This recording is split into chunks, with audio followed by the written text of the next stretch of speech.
first, thank you so much for doing this interview with me, especially because of Thank two you for things. having One, me. definitely pleasure because A, we're celebrating Black History Month, but two, you're involved in an event that is celebrating decades of this individual who has transcended music in so many ways. What is going on? What are you going to be involved with that we're all excited about? Yeah.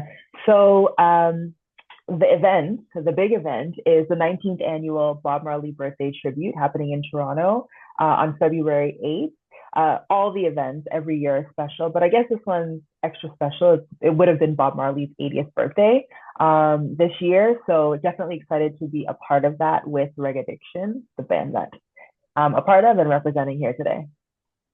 What do you think it is about Bob Marley that, again, uses the word transcended music? Yeah. And how did his music influence you?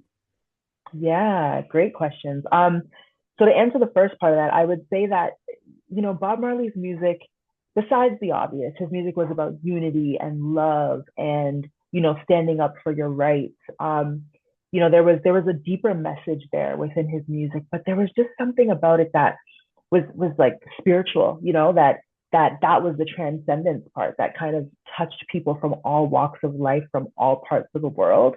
That was that unifying perspective or that unifying component. And I think that is why his music is just timeless. Like we listen to his music today and it's like it just came out, and I don't think that music will ever die. It'll always have a place in this world. And I think just that type of longevity and having music that is that influential just naturally influenced me as an artist. I gotta ask you, what is your favorite Bob Marley song? I already know what mine is, but I'll say it right after you.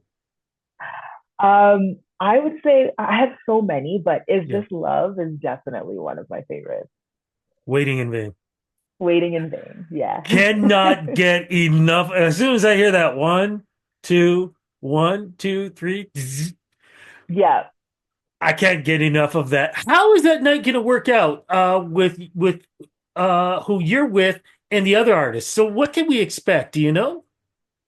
Yeah. So you can expect a full show. Hmm. So Reggaddiction will be there. We'll be doing a full set performing some of, the favorites of Bob Marley songs. But then there are going to be some other really amazing artists there, like Kirk Diamond, who's Juno winner, represents GTA very well. And Carol and and McLean. and if I can interrupt, he has his own park. That's I always love to Oh, talk cool. about. I didn't He know has that. he has his own park. That's That is how big so he is. amazing. Okay, well there we go. So yeah. So yeah, Kirk Diamond, Cairo McLean, also an amazing artist, and then Pressure Drop DJs. They'll be spinning on the ones and twos, and then of course hosted by Quasi and Patrick Roots. So yeah, it's gonna be a really fantastic event. And also giving back too, I understand. There's a Mm, charity event yes, connected with this. there is a charity event. I believe if you bring canned goods, it'll go to the local community, Parkdale Community Food Bank. That is something that's so important, especially now when we know about tariffs and things going up with this, which Whew. is so crazy.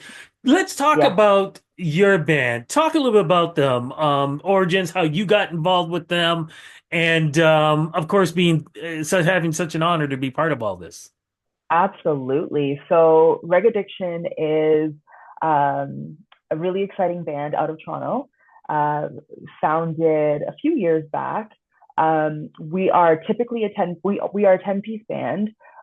Typically that's how we show up to shows, sometimes a bit more. I know the last show we did, we had a 12-piece band.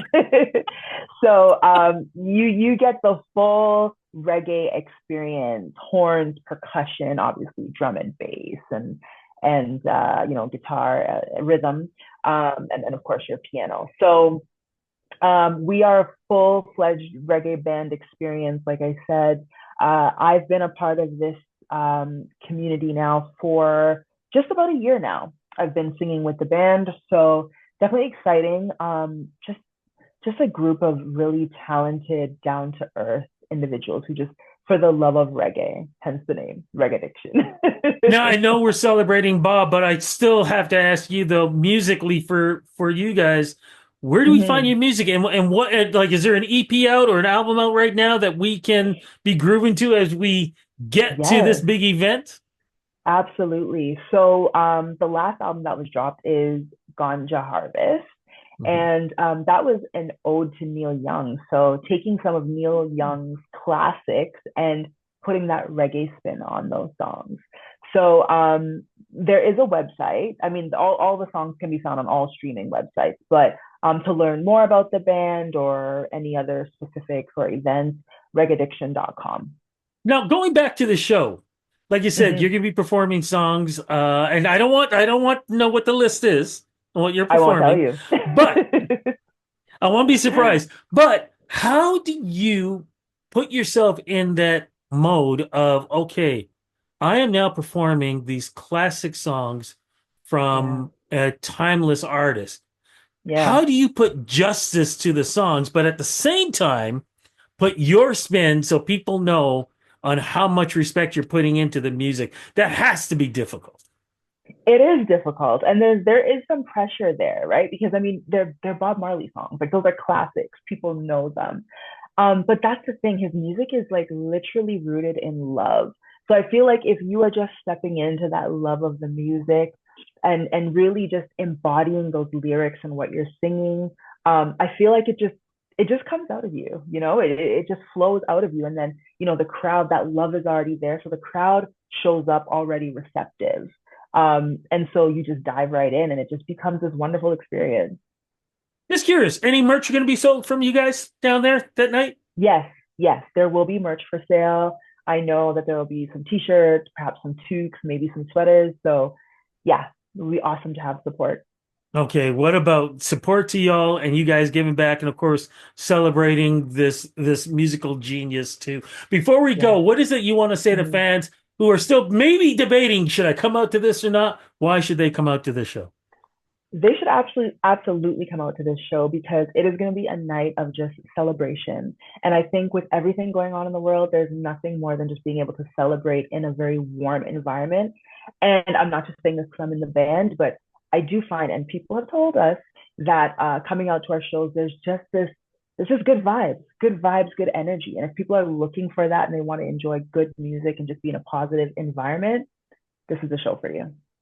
Fantastic. Again, one more time. When is it happening? Where is it happening? And if you know when the doors are open. Yes. So the event is happening on Saturday, February 8th. Doors open at 8 p.m. It's happening at Lee's Palace in Toronto. That's 529 Bloor Street West. And yeah, it's going to be a fantastic event. Thank you so much for this interview. Looking forward to this show. And of course, again, not just celebrating Black History Month, but celebrating an icon. Thank you again for the interview. Thank you, Rudy. Thanks for having me.